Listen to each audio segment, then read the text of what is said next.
కొడాల నాని, రోజా, విడుదల రజని వీళ్ళకి ఏమైంది? అధికారంలో ఉన్నప్పుడు మంచి శాఖలు తీసుకున్నారు. రాష్ట్రమంతా మంచి పబ్లిసిటీ వచ్చింది. వాళ్ళ యొక్క రాజకీయ ఎదుగుదలకు ఆ యొక్క పదవి అనేది ఎంతో ఉపయోగపడింది. కానీ అధికారం పోగానే అందరు సైలెంట్ అయిపోయినారు.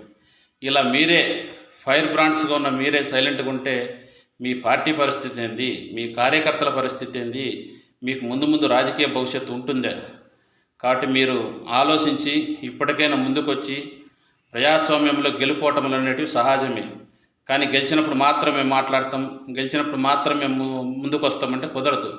ఓడినా గెలిచినా ప్రజల్లోనే ఉండాలి, ప్రజలకు మేలు జరిగే విధంగా మాట్లాడాలి. కాబట్టి మీరందరూ ముందుకొచ్చి భయపడకుండా ప్రజా సమస్యలపై మాట్లాడాలి.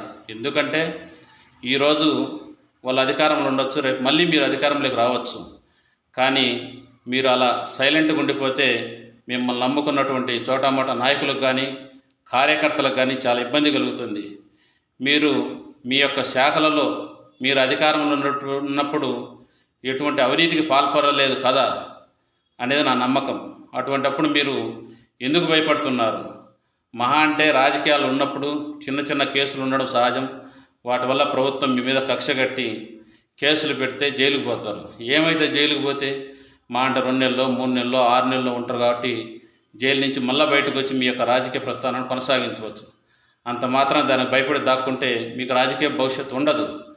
కాబట్టి మీరందరూ ఇప్పటి నుంచే యాక్టివ్ అయ్యి మీరు ఉన్నటువంటి పార్టీలో కానీ మిమ్మల్ని నమ్ముకున్న కార్యకర్తలు కానీ మంచి చేస్తూ మీరు ముందుకు పోవాలని కోరుకుంటున్నాను.